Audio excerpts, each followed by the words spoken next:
कैसे हो आप सभी। आज मैं आपके लिए कहानी लेकर आई हूँ, माँ बनने का सुख। श्यामा का व्यवहार दिनों दिन बड़ा अटपटा होता जा रहा था। 15 सालों से वह हमारे यहाँ काम करती है। परिवार में पहले पति पत्नी थे, अब वह अकेली ही रहती है। उसकी झोपड़ी के पास ही कुछ दूरी पर उसकी बहन भी रहती थी, जिसका एक बेटा था। उसका पति भी उसको छोड़कर कहीं किसी और के साथ चला गया था। अब उसकी बहन भी नहीं रही थी, वह बिल्कुल अकेली हो गई थी। जब श्यामा मेरे घर में काम करने लगी थी, तब हम पति पत्नी, मेरा बेटा अंकुर, मेरी बिटिया अंकिता और मेरे सास ससुर, हम सब साथ रहते थे। पहले तो वह कहीं घरों में काम करती थी। अब मैंने कई सालों से उसे अपने पास फुल टाइम के लिए रख लिया था। अब तो सास ससुर दुनिया से जा चुके थे। बिटिया की शादी को भी 4 साल हो चुके थे।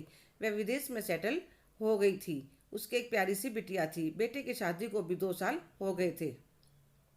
जब से बहू ने खुशखबरी सुनाई कि आप दादी बनने वाली हो, तब से मेरे पैर जमीन पर पड़ ही नहीं रहे थे।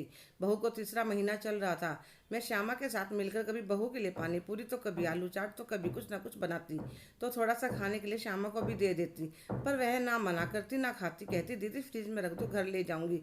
मैं कुछ ना कहती, पर मन में आ जाता नहीं खाना था तो मना कर देती।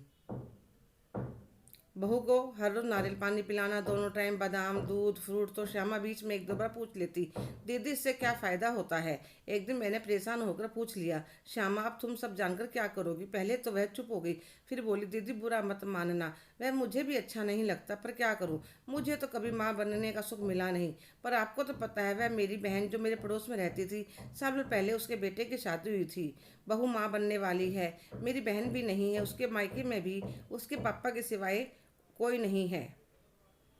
इसलिए मैंने सोचा बहू के थोड़े बहुत लाड मैं ही करके देख लूँ। आप जो अपनी बहू के लिए बनाती हो, मुझे देती हो, मैं वह उसे दे देती हूँ। थोड़ा फल फ्रूट जो मुझे पता है कि बच्चे के लिए अच्छा रहेगा, दे आती हूँ। अब मैं पैसा जोड़कर क्या करूँगी, अकेली जान पर कितना खर्च करूँगी। उसकी बातें सुनकर मेरा मन भी भर आया।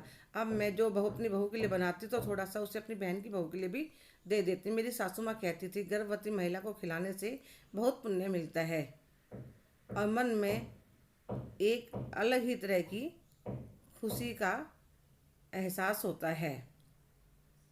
हेलो दोस्तों, कैसे हो आप सभी। आज की कहानी आपको कैसी लगी, कमेंट करके ज़रूर बताइएगा। अगर आप मेरे चैनल पर नए हैं तो प्लीज़ लाइक शेयर सब्सक्राइब करना ना भूलें। धन्यवाद।